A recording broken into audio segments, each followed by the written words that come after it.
Good evening, everyone. Thank you for joining us. I am Anita Verisveitia, Professor and Chair of the Department of Landscape Architecture, and along with my colleagues, I am very pleased to welcome you to the 2021 Daniel Urban Kiley Lecture by Julie Bargman. Before we begin, a quick reminder that Julie will respond to questions after she has finished her lecture, but please feel free to submit your questions into the queue at any time by using the Q&A button at the bottom of your Zoom window. We also have live captioning available for this event that you can enable by clicking the closed caption button at the bottom of your screen. Finally, I want to invite you to join us tomorrow at 12 noon for a discussion with landscape historians Thaisa Way, Ed Eigen, and Rafaela Fabiani Janetto, titled Think Like a Historian, Imagine Like a Designer, a conversation on landscape history and design education. And on Tuesday, March 9th at 7:30 p.m., Women in Design will host their International Women's Week keynote address featuring Ananya Roy, founding director of the UCLA Luskin Institute on Inequality and Democracy. Please check our website for more information on these and other events. This evening's lecture honors Daniel Urban Kiley, who was a student at the GSD during the mid-1930s and became one of the most respected and influential landscape architects in the world. The Kiley Lecture was established in 1984 and has been ever since an important event in our department's public programs. Dan Kiley's importance to the field is evident throughout the school. The Daniel Kiley Archive is part of the Loeb Library Special Collections. The Kiley Exhibition Fund was created by friends, clients, and disciples of Kiley to support landscape architecture exhibits, and the Kiley Teaching Fellowship Program supports faculty recruitment and development. Recently, our library received the late Aaron Kiley's vast and fantastic collection of photographs of his father's work.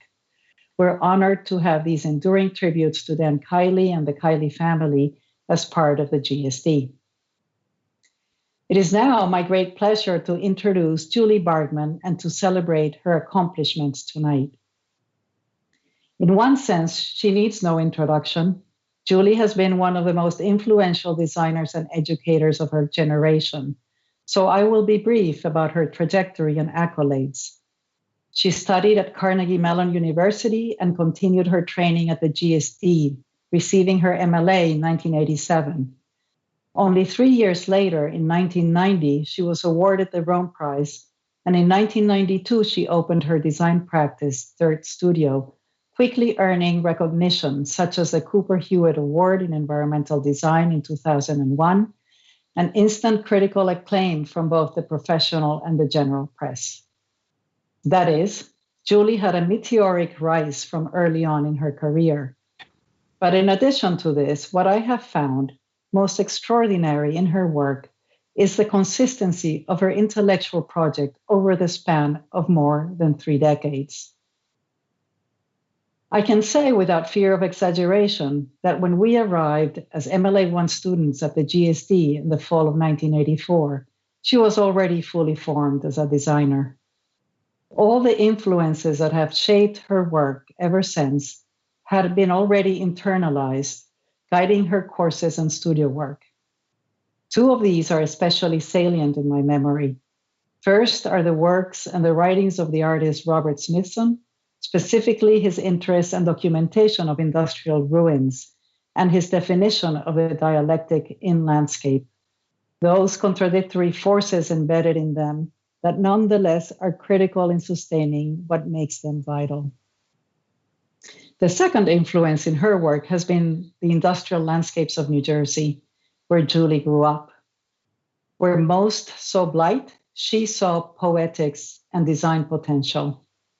The sway these two held in her imagination were such that she was, simply said, never interested in the so-called art of landscape. That is, the art of hiding its artificiality, to make it appear effortlessly finished and natural. To the contrary, her work then and to this day has been about the effort of landscape, about restless sites always at work in a continual state of formation that is the result of conflict and compromise, neglect and care, and of the effects of different speeds of time on its systems and processes. And it is these that are most visibly rendered and left bare for all of us to see in her projects. Not surprisingly, Julie did not follow a traditional path after graduation. The kind of work she wanted to do required new institutional context, types of clients, and most of all, advocacy. Working on derelict landscapes was almost exclusively in the realm of engineers then, who were invariably charged with cleaning up, with erasure. Julie pursued the EPA, city agencies, politicians at mayors' institutes, community leaders, arguing that there are other approaches that can be nevertheless redirecting their future while embracing the past fully and without regret. It would not be a complete introduction to say that at the same time, Julie has been very vocal about the uncritical fetish towards the post-industrial, as well as the unnecessary extravagance of some recent and much publicized public parks. Economy of means and an unfiltered directness about the work and its representation have been enduring hallmarks of her design.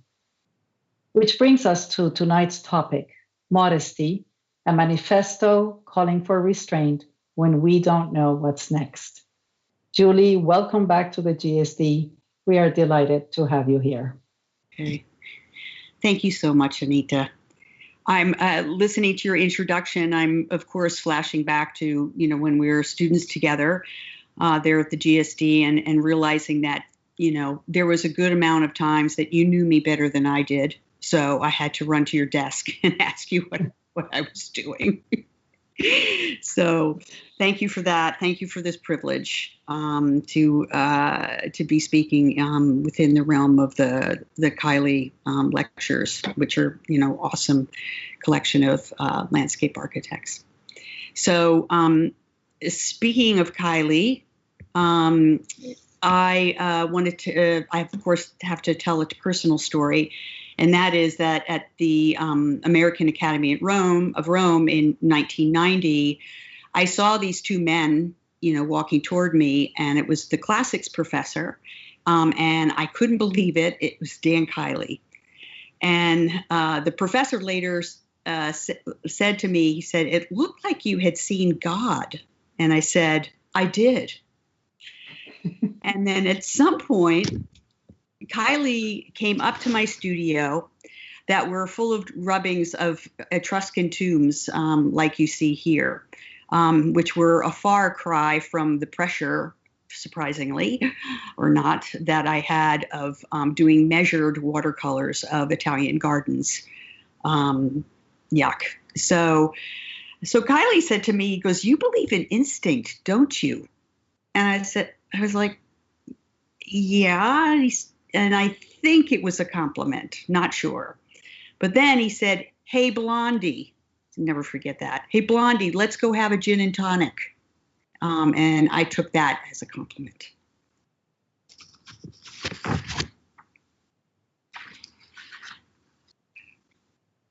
Modesty in practice means using restrained design approach while maintaining unapologetically ambitious goals.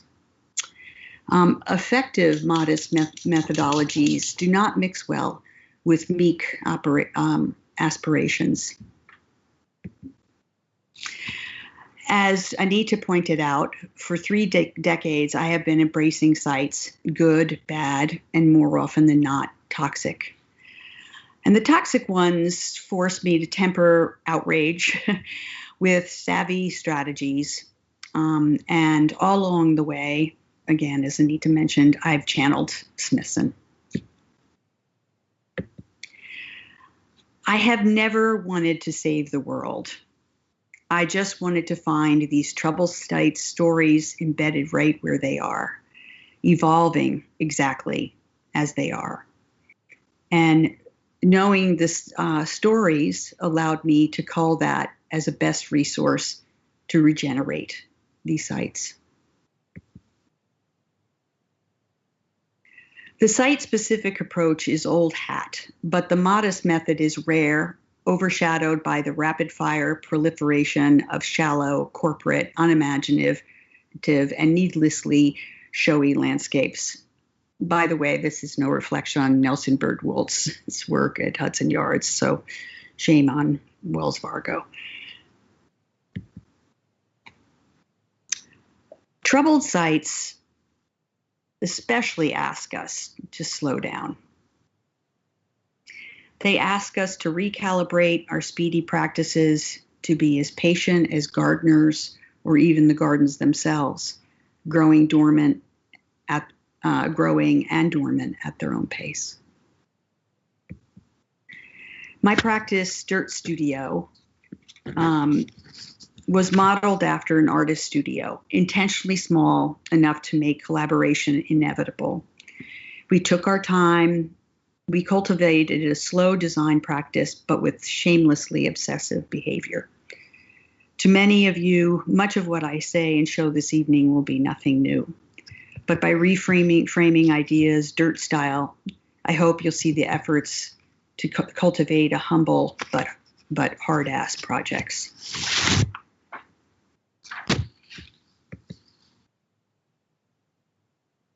Over time, I have come to prefer the word design as a verb rather than a noun. Physical results of an action are secondary to the action itself. For some dirt projects, the only thing that matters is casting the course of action. I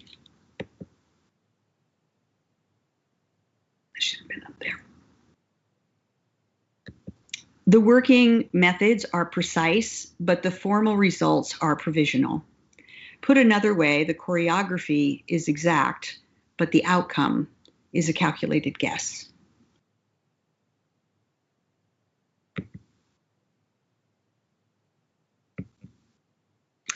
In order to address something dangerous, you need an action, not a plaza. The initiative in New Orleans addressed the ubiquitous lead in the soils by remediating it in place. No hog and haul allowed.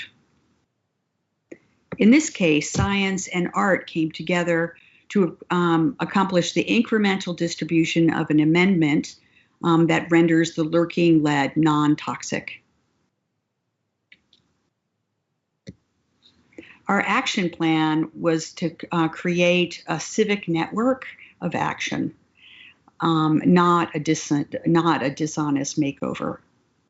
The aim was nested scales of social engagement, robust enough to become social infrastructure with the mandate to create healthy soils. Action figures, from city officials to residents, were given the active ingredients to rebuild the city from below the ground up.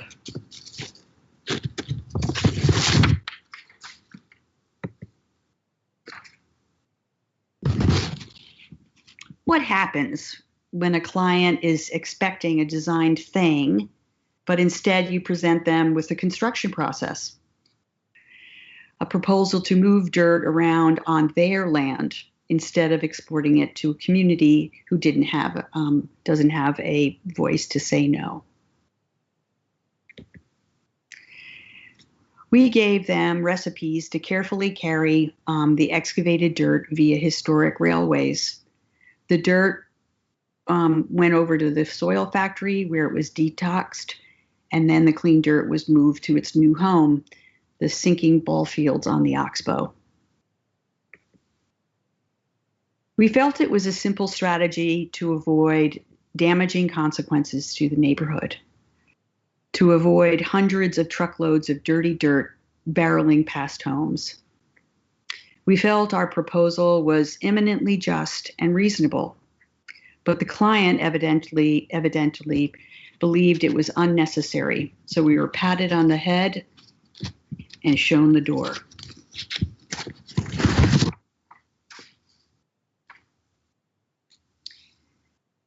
Seeing landscapes as a continuum affords thinking in geological time. Seeing a site in a deep time frame. When you see landscapes as cyclical, the imperative is to modestly yet emphatically amplify the existing and to add layers that breathe.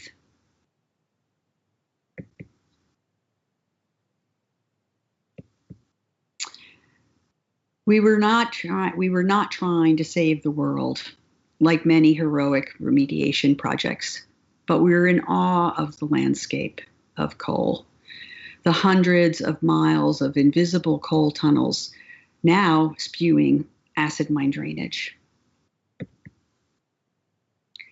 That's this toxic orange discharge, which actually, when you think about it, represents the next cycle of the coal operations. So our team, in essence, took the next work shift, the next cycle of regeneration.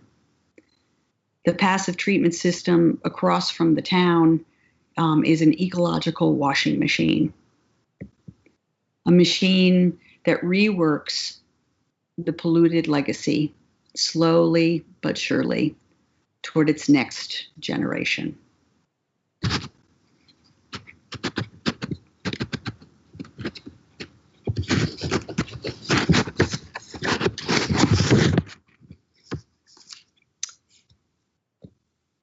We encountered a corporate giant with an iconic landscape, but also dirty dirt on his hands.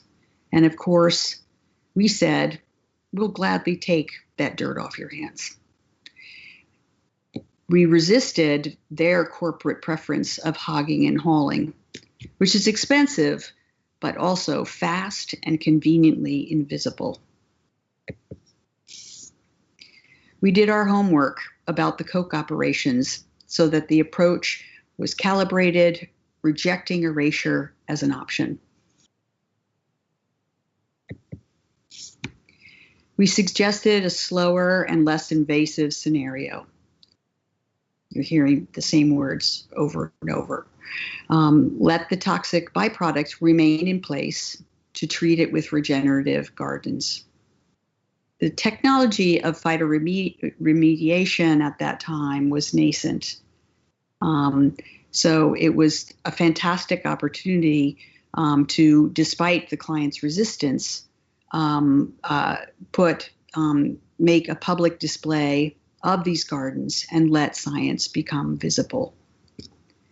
They were, in a sense, a representation of gardening as manufacturing, something that was then touted by the converted client.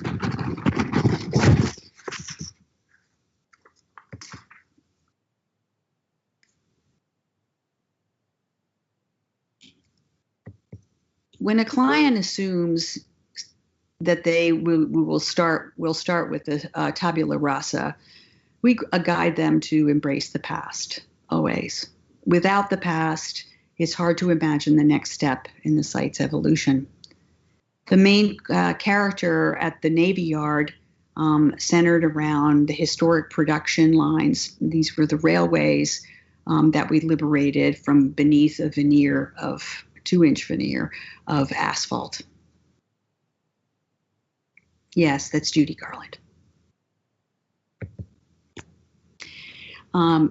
Materials here in some parts of the Navy Yard may appear kind of fancy pants, but the new surfaces alongside the reused concrete chunks have settled comfortably into place together.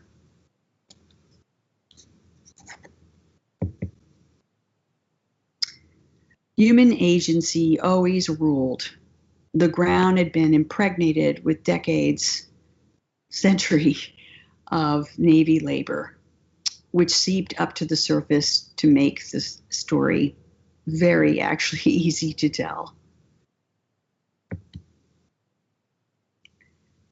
The new creative crew of Urban Outfitters now inscribe the old lines of production every day.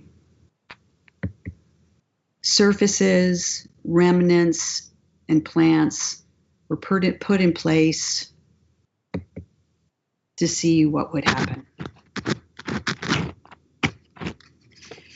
I'm sorry, I can't help but look at this image. And I remember a lecture by Dan Kiley, and there was this amazing effect that was happening in the landscape, and a moment or an effect not designed. And he just said, wow. He said, I didn't design that, but I'll take all the credit.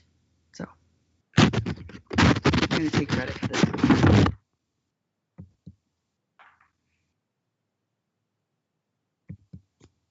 Again, slow looking leads to finding and then to a joyous process of curation. The careful process of adding and subtracting, of leaving well enough alone.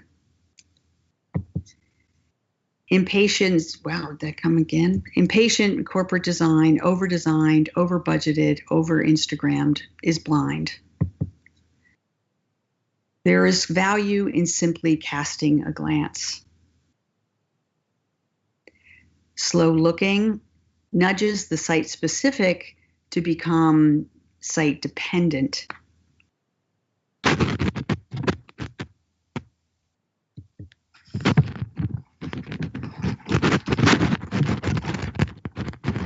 Given what we were handed, this was about the easiest project ever, except that it required the utmost restraint. We had no preconceptions going in. The client was wonderfully trusting. The site itself, I think, is a masterpiece, and one could say it's already designed. When the concrete was removed for planting, we absolutely committed to an economy of means of reusing all of this material. Really using that by just simply arranging this so-called debris, typically headed, as you would imagine, to a landfill. Reworking the existing was simply a matter of revealing and rearranging.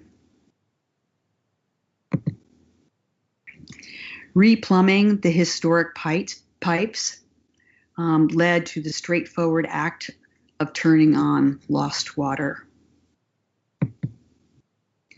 Curation means being conscious of the tipping point between the overblown and the just right.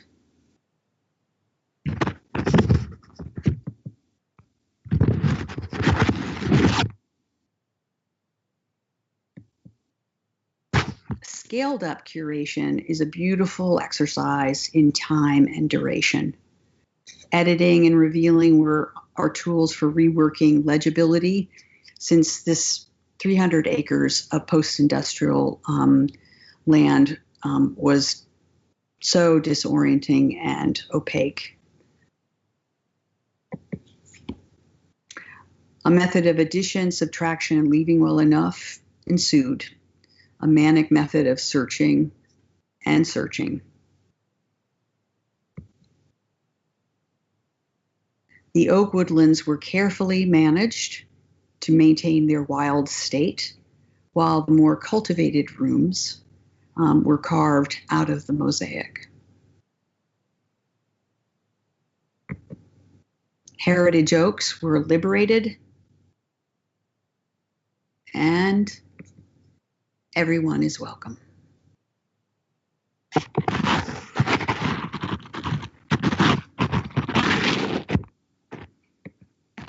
Here is an example of missing the tipping point.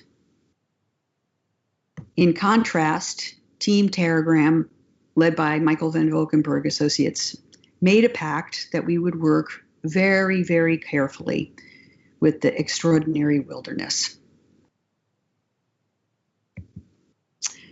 What did we see? We saw a landscape of change that warranted an economy of means,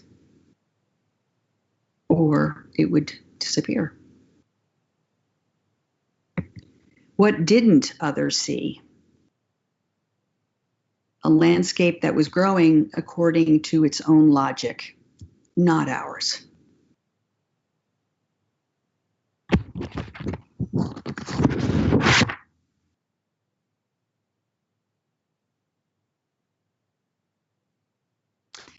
The difficult context of depopulation grows more and more humbling as you pass abandoned block after block.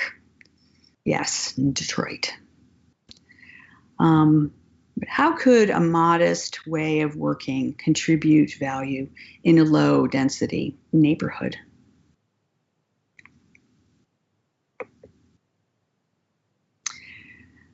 With an uncanny alignment of developer and designer, it was amazing. Finding came first, while each decision in the park's construction was grounded. No fancy pants allowed. And talk about site dependent. Design took place almost entirely on site. That was an incredible luxury and joyful. And I happened to live temporarily in a Quonset hut across the street. No decisions could be made without the full attention I was really trying to pay to the neighborhood and the park site. And I was mindful of the relationship between the two.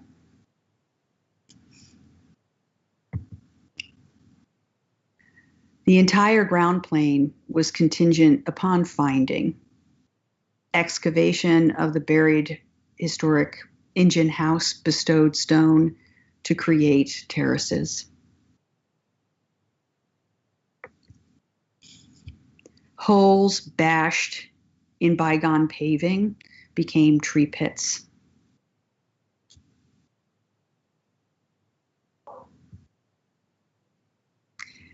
No paths, no hierarchy. Old and new Detroiters now flow from the street to meander through the urban woodland. Our mantra: design emerges, it doesn't descend.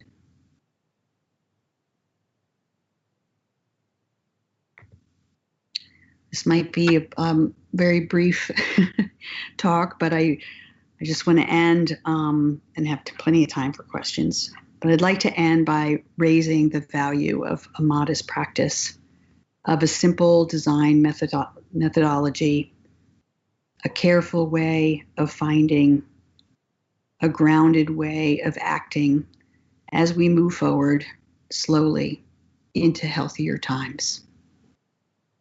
Thank you.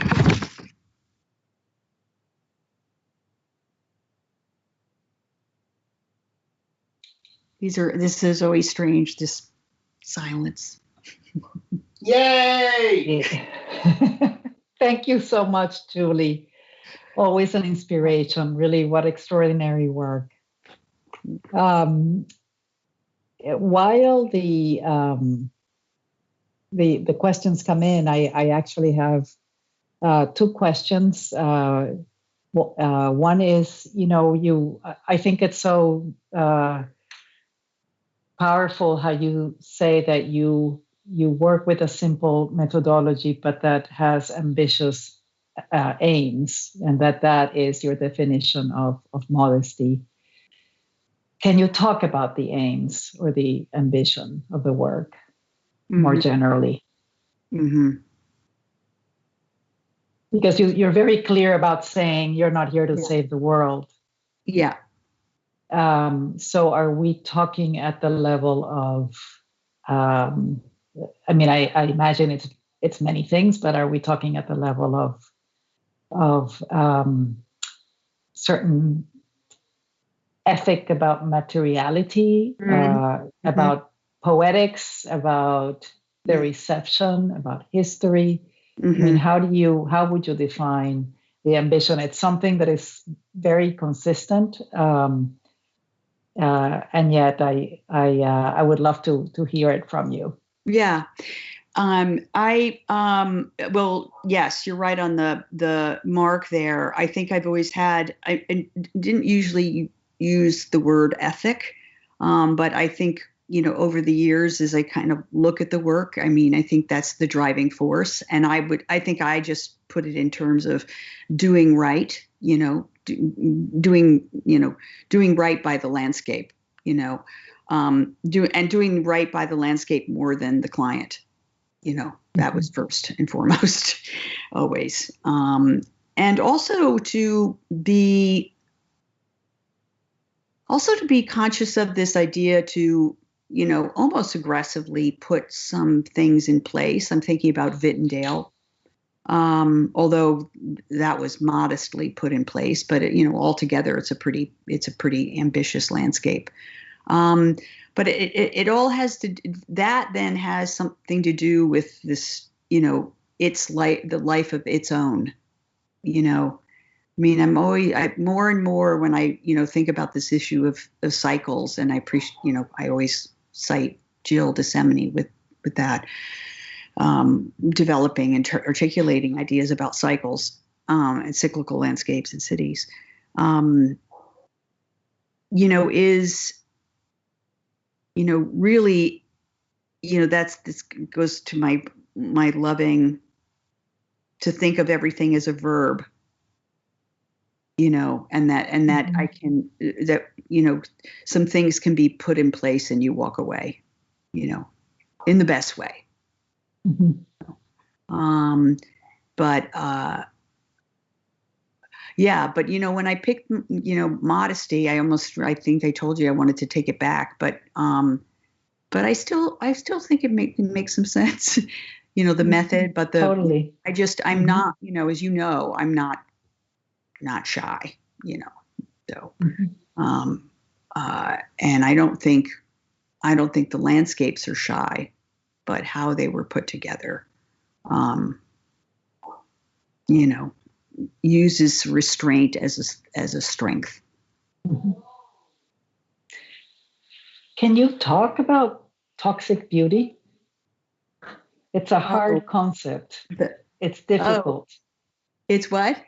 It's difficult. I mean, Yeah. unless I'm not understanding it, but it's difficult to hold in your head such contradiction. Mm-hmm. Mm-hmm. And, I mean, as I put those two, words together quite a time ago, and it was really, it was exactly that, to, kind of try to put together an annoying dialectic, of, of folks having to really struggle with it, so, and I can't remember some others I would put together, but I just was, I mean, I think, whenever it was 30 years ago, 25 years ago, I desperately wanted folks to, look at those landscapes, as not even beautiful, because there was the whole part of, there was porn there too, industrial landscape porn, but as again, this kind of like full of hard work. Mm-hmm. And they're just full of hard work. They're kind of tragic characters, Mm-hmm. toxic ones. But it's okay. There's, anyway, yeah. So, and what is, just out of curiosity, what is the expectation of that, of the river in Vintondale? Is it going to eventually be rid of the orange stuff? Mm-hmm. It's basically, it basically is, the washing machine is basically, it's, it creates this situation where the heavy metals drop out.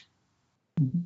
Right, because and so it does two things. The passive treatment system, the metals drop out, and the pH the pH is elevated.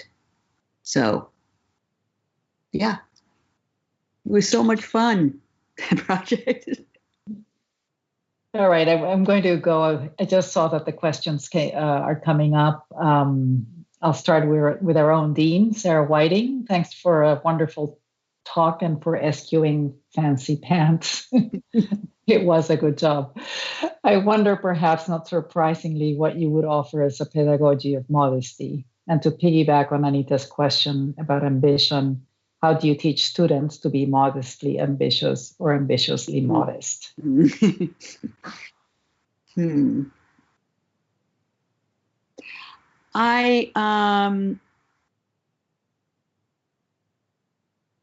It's difficult because it is difficult because you are teaching the students to be strong, and strong with their ideas and but and so you cultivate that, but then there's a big kind of warning signal, and I just say you're just being too heroic about that. It's just too heroic. And don't lose, the objectives and your aspirations, but just find another way that is less heroic. It's kind of, I say, as simple as that. But thanks, Sarah. I love that question because in my teaching, that's a big one. Over and over and over, I'm trying to, hopefully say that and hopefully model that. From Mark Johnson, great thinking leads to great results. Can you talk about your trajectory in our new normal where health is so critical? Where health is, yeah. Well, I don't know, to be maybe a little bit dumb about it is I'd like to I like to think that that's healthy landscapes are the landscapes that I've been working on all my life, and I do think it'd be, now that I say that, might be kind of interesting to try to dial up those initiatives. I think there's a lot of initiatives around inclusiveness and race, and absolutely fantastic. I wonder if we could add healthy, and we're not talking about landscapes at a hospital. We're talking about everything. As we know, every landscape could use some love. Yeah. I'm sorry. I'm now going to be thinking about that question. From Kate Orff, thank you. Thank you, Julie. Can you talk about your research process, photography, etc.? So much of contemporary landscape architecture is about pre-cleared sites that are prepped for the future. How do you dig into research? Oh boy. Hi, Kate. Everybody should know that Kate and I worked together on the Turtle Creek Waterworks project in Dallas. We had the most fabulous time in that heat. Research. I'm horrible at research. My brother is shaking his head. He thinks maybe I am.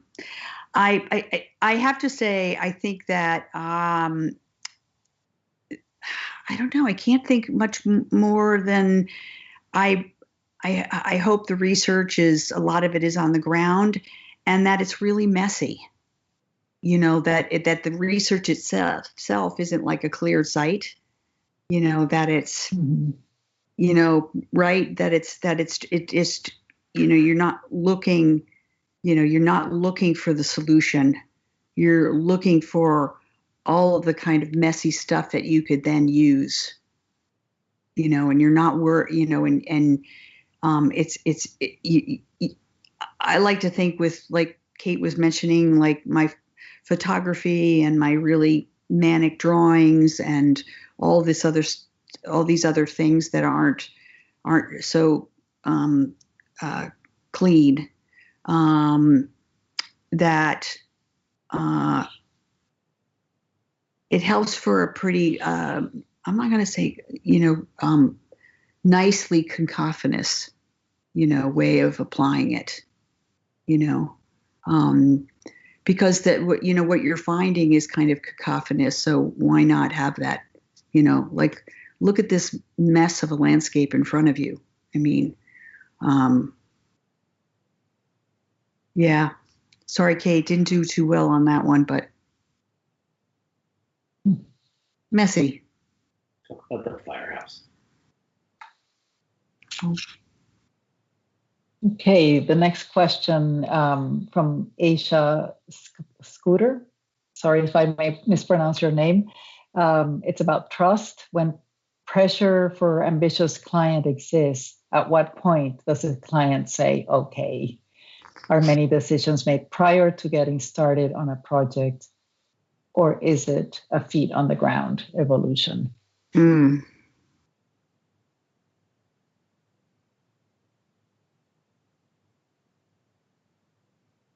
I would say that, it is true what people say, the relationship, hence hopefully the trust with your client, who, again, if you're an artist, it's your patron, and that is all, important in terms of their trust and in you, to make decisions versus them making decisions.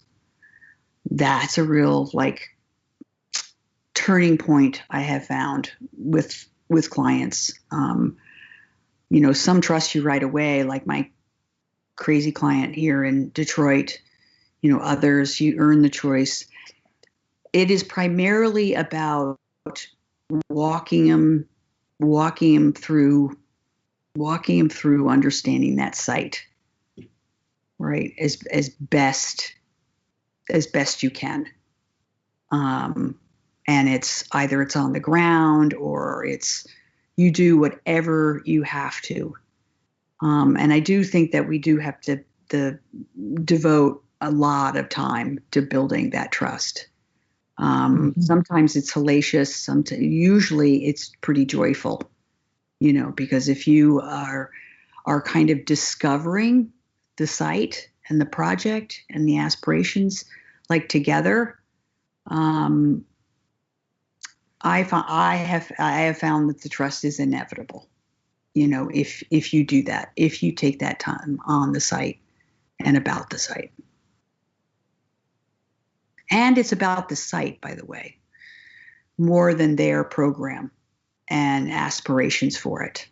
I always say that if you talk about the landscape more than yourself and about the client, that's where you want to be, right? Because, that is the ground you want to share.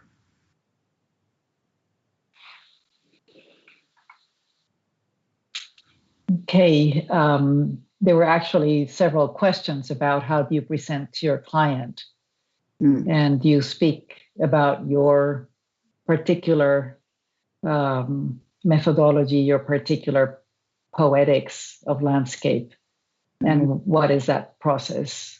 Well, I probably said the word stories ad nauseum, and I am now, because that's the primary way I speak with clients and with communities, is just talking about the stories about the site, and then, in terms of a continuum, and then it's possibilities, right? Because then it's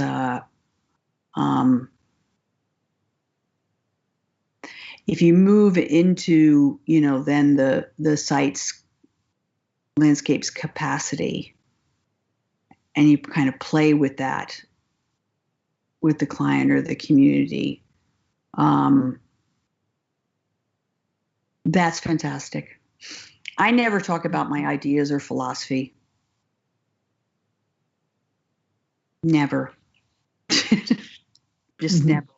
They're embedded. They're embedded.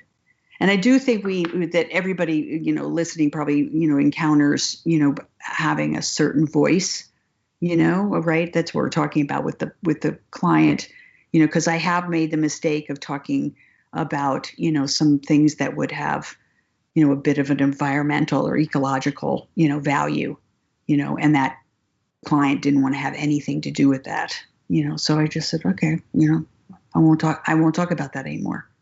I'll just sneak it in the back door. So.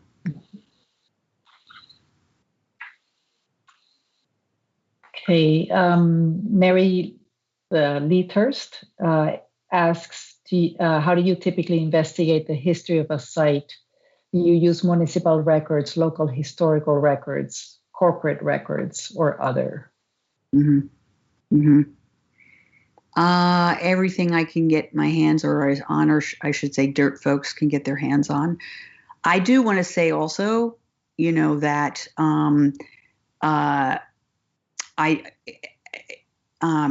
there was the big list that you probably couldn't go through of all the projects, but an enormous number of them have historians on the team. And I have found I think on at least a few projects, if not more, I've insisted with the client that a historian was on the team. Because, I don't know how to do all those record things. I just don't. Not good at that research. So I get folks that are, that are good at it. Everybody probably knows this, but the favorite thing in the world is a Sanborn. Those things are so sexy. They're like yum, yum, yum. And so I'm telling you, that's where I start. I have to say, I also like, and I've learned from working with historian, one of my favorite sources is like a company newsletter. It just gives the most beautiful, right, social, dimension to the industry. So I would say, so there are all those other records which are super fantastic, but I would never start a project without a Sanborn, and look for these other socially, tangential documents. I think they're just great. Okay, next are two related questions about the future. Ken Smith, and I'm here paraphrasing. Do you have observations on how your slow practice and careful understanding of site might apply to the future of obsolete sites of consumer or urbanism, such as suburban malls, airports, and highways? And Catherine Sievert Nordinson, what do you consider the role of the Manifesto in the 21st century, given its modernist history in a kind of toxic architectural practice? Whew. Thanks, Catherine. Oh boy. For all those kind of big infrastructural, probably, sites, this is a little flip, but right when you were listing them, I was like, just let them go. I think part of the slowness, and I don't mean to be flip, I'm actually kind of serious. I think part of a thing about slowness is actually to purposely let some things be dormant or fallow. Because, everybody, is in a hurry to, maybe redevelop them, but there's actually no money, to do it. So I always wondering about, and it's on a smaller scale, and like Detroit, looking at the fallow land is, and again, Jill's looked at this with fallow land, how to have those places look intentionally dormant, so there's this level of love, but there's also this part of having them be a part of that landscape. I have to come up with a term, toxic beauty, for those. I don't know what it is.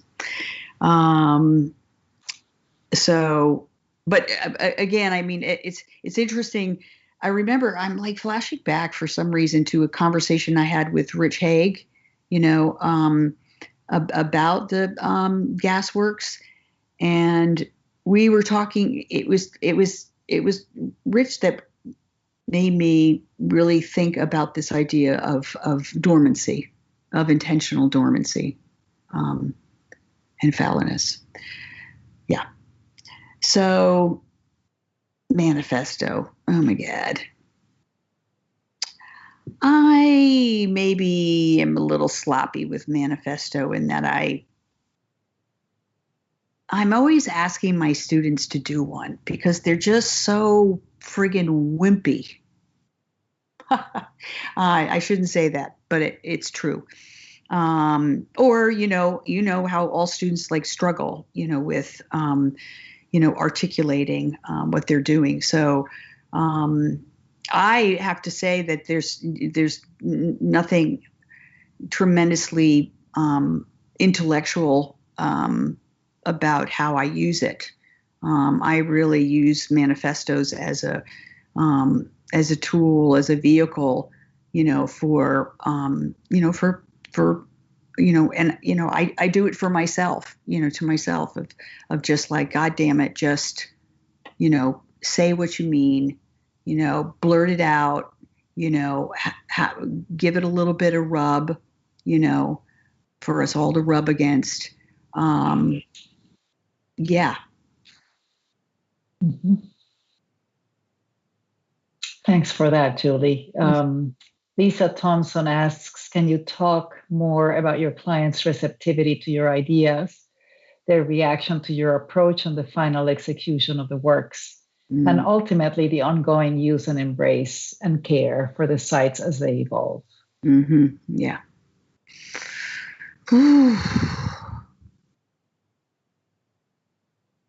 Well, as I think maybe you would see in the kind of like rapid fire bunch of projects here, of that there's a hint there of a quite a variety of relationships with the clients.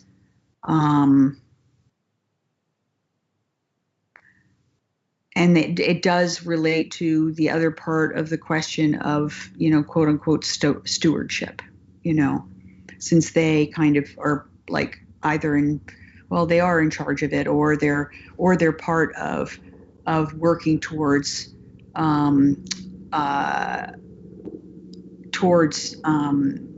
say the community, the entire community being part of that, of the care. I think that's, no, I'm not going to go there.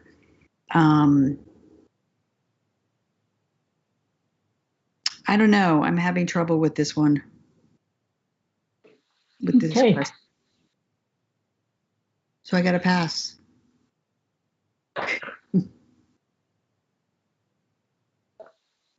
All right. So back to your conceptual ideas, Ethan Kaplan, could you expand more on your last point of expressing the hard work in the landscape? How do you find that work to be expressed, and what stories get told and which not? So it's a curation, right? Right.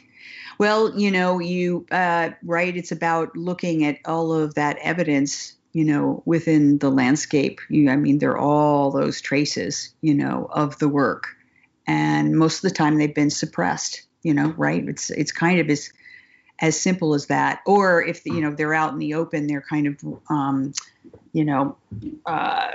they're considered just, like horrible. So, I mean, I know I go on and on about this, but, man, if you could tell a really, really good story about a site, and you've got all of this beautiful physical evidence, of that hard work, of that human agency. I mean, you just have everything you need, it's wow. It's like Anita, what you're saying is then you have this like fantastic process of curation. I'm finding too that in my teaching, I would say, and I think this will relate a bit, that, it's only recently, fairly recently, past few years, that I've made this exercise of adding, subtracting, and leaving alone, part of design exercises, and trying on that kind of methodology. And I don't think it's done enough. I don't think there's a consciousness, like I have students do only a plan that's adding, and then only a plan that's subtracting. And then, one you start out with of like curating, saying what is absolutely be left alone. And then it's, then I say, okay, now put it all together, and calibrate it, make a little sliding scale, and see what you're getting. And I find that the students really enjoy that. This is a way for them to actually do iterations, because I'd be like, and be, because that's the other thing I always do, the min, medium, and the max. Give me the min, medium, max of subtraction, and sometimes the students really surprise themselves. I usually have to tell them to have a cocktail to do the max. Because we and you think about it, we all have this tendency to just do that medium, So anyway, I don't know how I got there with that answer, but all I can say is that it's pretty damn fun.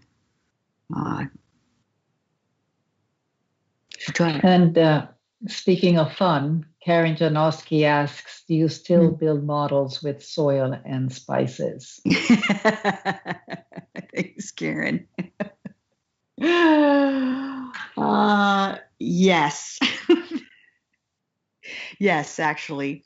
I know. And I had my great client, it was for courtyards. I was totally pulling a Smithson on this one. Just trying it out of dumping soil. I made a model of the courtyard and then just started dumping soil, and we all said, we said stop. So when we felt like it was pretty good. That's so funny, she asks. So, question from Chris Reed. Hi, Chris. Could you say a little more about aesthetics and aesthetics in your work? We're often asked that our landscapes do such important things: clean air and water and soil, improve health, address social and racial issues. But do we as designers have an obligation to develop an aesthetic agenda in parallel to all of that? Mm-hmm. Yes. I don't usually Chris,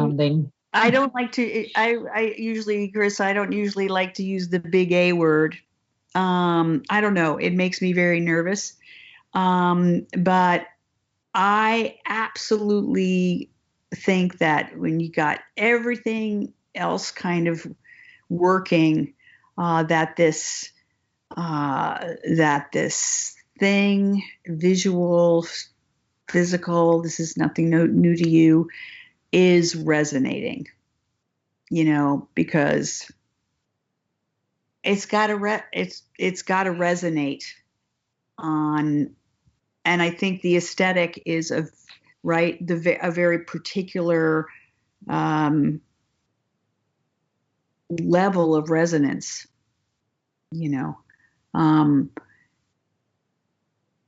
I just have a tendency never not to talk about it, but again, look at that slide in front of you. If that isn't friggin', a slave to, yes, we are obligated to fill the world with this, deeply meaningful, aesthetic, whatever you call anything in your chest feeling.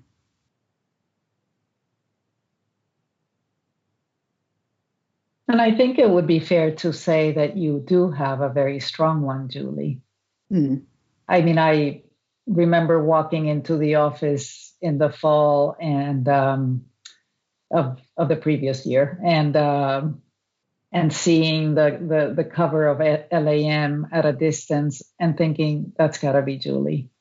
And I picked it up, and sure enough, it was Core City Park. And so there is, the modesty does not come with without a very strong aesthetic in your work. Yeah. And that's I think the thing that everyone wants to understand, because they want to have it, of course, as well. They want to get there in their own work. Yeah. Of course. I have to say, I am, and maybe that's my point of not having that word in my vocabulary. I mean, I know this might sound disingenuous, but it's true that it's not on my mind when I make stuff. It's part of the decision, like little by little, with how things are going, but it's not an agenda at all. If if that makes sense. Does that make sense? Right. Yeah. Oh, there was a great question here. Let me see if I can find it. Here it is, Pat Johnson. If you were an architect, what do you think your practice would look like?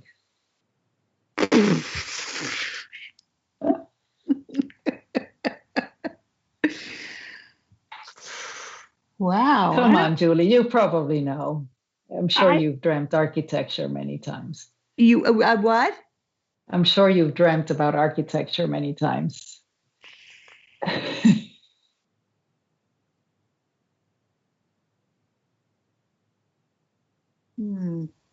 I guess not. That's okay. No, I think that, well, the one thing I think about, and I actually don't even know what the work looks like per se, but I love the Jersey Devil going around in RV to sites to work on them. So that's what the practice would look like, which I could do for landscapes also, but I don't know. Yeah, I guess I avoided it. Yeah. Do you have a personal garden, and can you describe it? This is a question from Ken Smith. I can. It's I do have a backyard garden, and it's I have to say it's a mishmash, and mostly about experiments.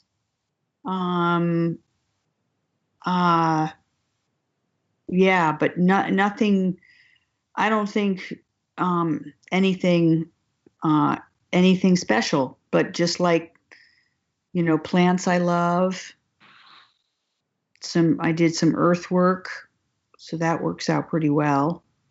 But I was telling Anita earlier that the most gratifying thing was to get bare root black locusts that were about 4 feet high, and by the second growing season they were like 14 feet high.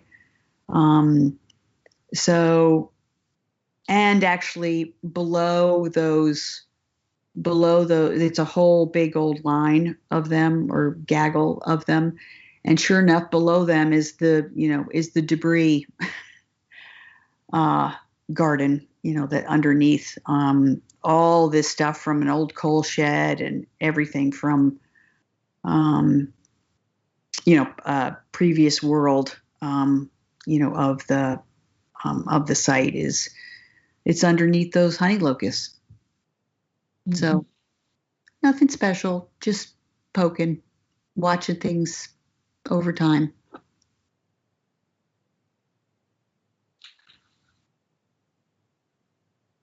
Can't wait to see it. Maria Klein asks, I love your anti-heroic approach of love and responsibility to the landscapes and their histories. Could you talk about your engagement with the poetics after completion? Does D.I.R.T stay engaged with and evolve the regenerative process over the long term as you observe results and new methods emerge? Yeah, I think that is a great question, and you are reminding me that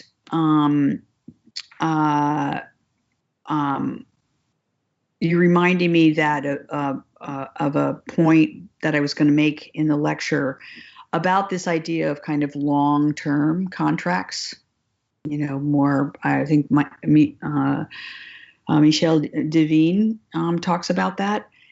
And I think that is because, I should say, D.I.R.T, unfortunately, has made our fault, has taken the time, not had the contract, blah, blah, blah, of kind of long-term relationship with the landscape. Except that in 2 cases, in Urban Outfitters, we worked on Urban Outfitters for about 10 years. So it was really great. We got to see the earlier, phases growing. And then Core City, I'm continuing to, work on projects there. Hence, I can kind of take a look how things are going. So, but I think that would be, I think that would be a great goal of our discipline now, is really to, secure some of these longer term contracts. So there really is more, of this relationship. That's when we'd really actually, it would be more like gardening if we did have these longer, commitments. Maybe even just intermittent ones, but it's tough. That doesn't, those don't exist too much in the discipline. I think they're starting to, but I think it's, how great would it be that it was a given, more of a given. Here's a really interesting question from Maria Landoni. If you are familiar with the work of Georges Descommes, who also says that he does almost nothing, how do you think his practice is similar or different than yours? You know his work, right? Yeah.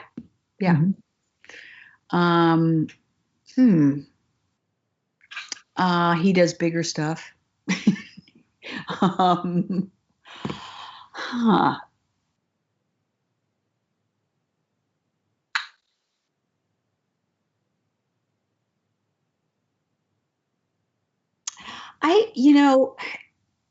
Maybe I don't know the work well enough, and Anita, you can correct me. When I think of Descommes' work, I think of more additive things that say wonderful things about the sites, in terms of how they kind of interact with it. But I don't know if I feel that there's the same as compared to D.I.R.T's excavation, of excavation of things of the past. I don't know. What do you? Am I right, Anita, or what do you think? He definitely inserts, very carefully, but he does more than you do. I mean, the work is extraordinary. But I think the pieces are also very precious in his work. Mm-hmm. They're very finished. They're very, very measured. Mm. I don't think he uses plants as much as you do. Mm-hmm. So it's an interesting comparison. It gives me a lot to think about, actually. Yeah.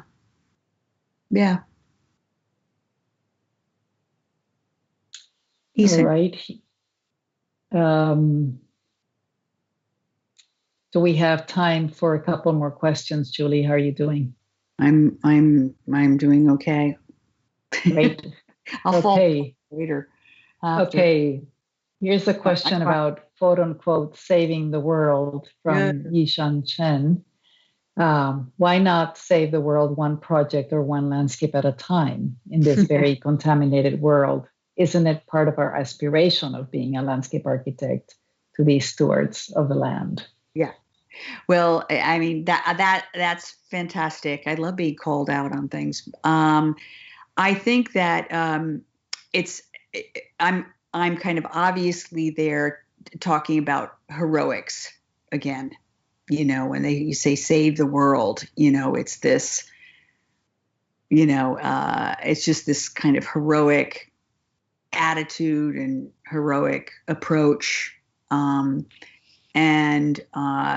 as I think I was talking about before, that it absolutely, I mean, it's kind of one healthy landscape at a time, and it can be all sorts of health. I mean, I do have to say that I keep looking at the core city in front of us, and that it's social health here.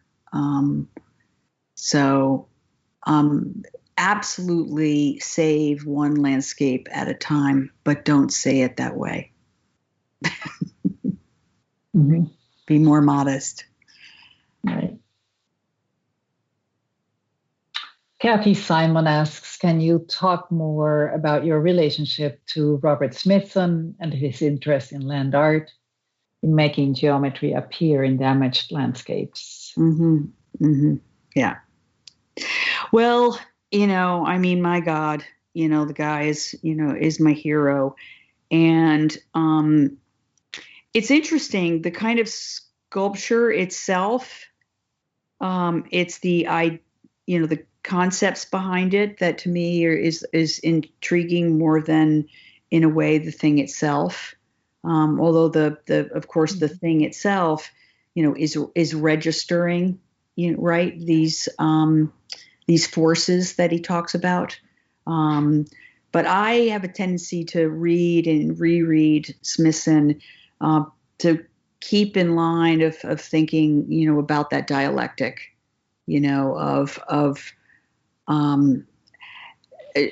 just even that is it's dialect way of working, dialectic way of looking has always helped so much when I'm looking at landscapes that are so conflicted, and you might normally go, oh brother, I give up, it's totally conflicted, and actually it's the best part. Yeah, you gobble those ones up, and Smithson always guides that thinking, always. Yeah, I can't say any more. Anyway, not around. Claire Cass-Stevens asks, speaking of gardens, how can we strengthen the relationship between gardening and landscape architecture? You'd think it would be a strong relationship, but they seem more and more to be at odds. Your work best straddles the line. Mm-hmm. That is such a great comment. It's so true. Yeah. Well, it's Claire. Hi, Claire, former student. Well, first, of course, if you haven't read it, you read Julian Raxworthy's Overgrown, because I can't possibly, say anything about this as well as Julian. But I've really, man, reading it, and again, Smithson would talk about some practices more like gardening. I think it's just so much of it is talking about the kind of intimacy of a process, and that, I mean, if you remember, Claire, in the studio, I think I may have talked about it there. I always talk about this one-to-one relationship. I mean, because the problem I had, coming to graduate school,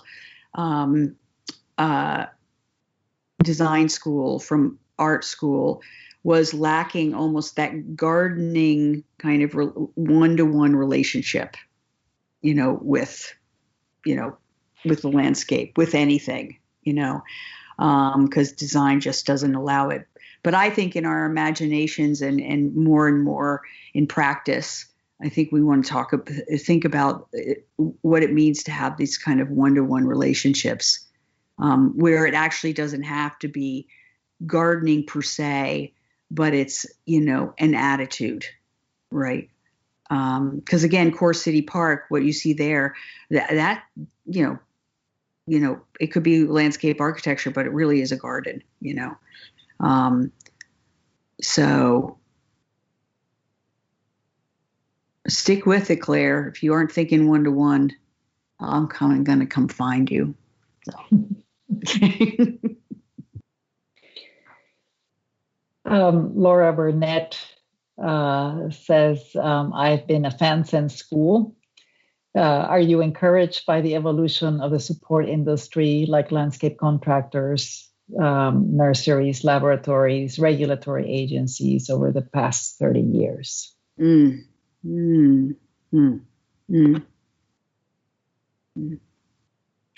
I think that there's a level of, I think in the spirit of collaboration, which is just kind of now, a given, to include folks like contractors and nurserymen and so on and so forth. There's an incredible amount of true collaboration, which means true learning, between one another. And that is, it's incredible how much that has happened. And I mean, I think if there's any, kind of more belligerent contractors out there or whatever, well, don't give them the work or try to educate them, but I'll tell you, the hardest nut to crack is going to be anybody in office, or in administration. Supposedly things have gotten better with the EPA. I stopped working. I started doing projects with the EPA because it was just banging my head against a brick wall. It was just not going to go anywhere. But Anita nicely remembered that I kind of attacked all these people after school, and I would encourage you to do that. I mean, I have to say I still have an amazing crush on mayors. I think seeking, work and projects, or even just doing, information demonstrations to them, would be fantastic. So it is really kind of both difficult, but really, really fulfilling, and again, it's just, that's about education. Those ones are about education. So yeah, mm-hmm. Educate. Emily Mueller de Celis, in Detroit at Core City Park, as you were living in the community, how did your connections and daily discussions influence the action of design for you?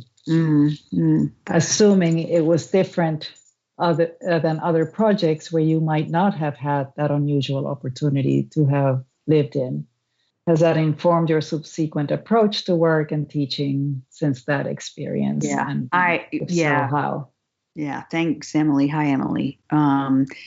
That was a transcendent experience to be able to kind of land and hang out and go across the street to the park but always walk. I mean, with Blanche, my poodle, walk through the neighborhoods. I mean, the sad fact is, there are only 6 families in this part of Core City that are still there.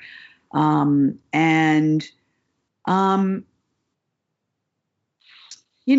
have to say, what was difficult is I really struggled with, all the time I was struggling with the kind of aesthetic, the expression of the park. And again, I probably am talking out of turn, but I'm really wondering about the expression of these landscapes and the influence it has on welcoming. And I talked to the neighbors about it. This one woman, I can't remember her name, damn it. Because, they were, there is a very expensive bakery that, is on the edge, of this park. And a certain clientele, come there. So I don't know what to say, because it was absolutely wonderful to, have that kind of everyday experience. And at the same time, it caused that, debate in my head, and I don't know. It's another reason we wanted to make the decisions here so very straightforward. That, was kind of, already of the place, there's a lot of the site still there, Mm-hmm. I don't know, Emily, that's a tough one. Well, we have a whopping 33 additional questions that we're not going to get to. I will just end with Peter Osler's comment. Yours is a resonance of dissonance in the best and most profound ways. Thank you so much, Julie. As always, great inspiration. And thank you to everyone for coming and for all of your fantastic questions. I wish we had more time. Hopefully soon, Julie, another occasion for you to visit us. Thank you, everyone. Okay. Thank you so much, Anita. Thanks, everybody. Thank you so, so much. I feel inspired.